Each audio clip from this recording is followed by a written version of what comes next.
I think you may or may not have just said you're going to get dumped on in the next room, so I apologize for that, but nevertheless. This is where the presentation is happening.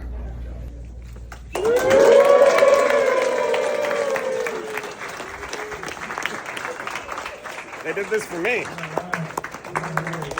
I think it could have been a little louder, but he'll make it louder. That's what he does.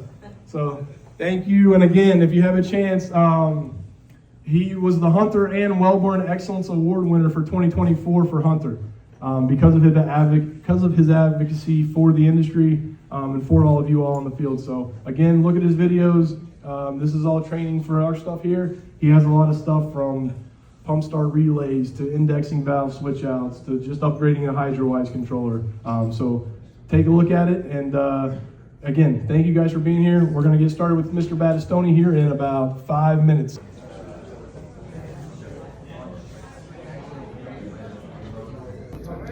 Nobody's gonna know. Nobody's gonna know. All right, so while I sit here in rush hour traffic on I-95, let me bring a few tips from that training to you. One of the biggest things that the field service managers brought to us was there are only two manufacturers of batteries out there, Duracell and Energizer.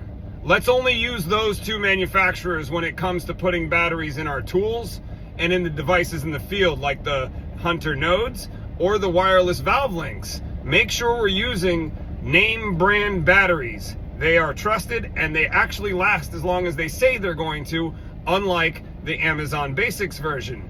Another great thing that was brought up was in the setup process for Hydrawise controllers, there are two settings that you can choose from. One doesn't allow the customer access to their own controller, and the other one does. When you select your account, you're not giving access to that controller to the customer. You're only keeping access for yourself in your account. If you want to make sure that both you and the customer are getting access, select the other option. Enjoy, and without that, further ado, Mr. Sachs.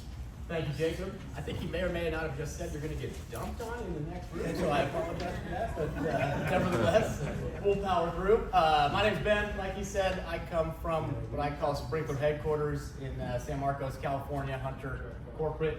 Oh yeah, you might want to update your Hydrawise app. You want to know why?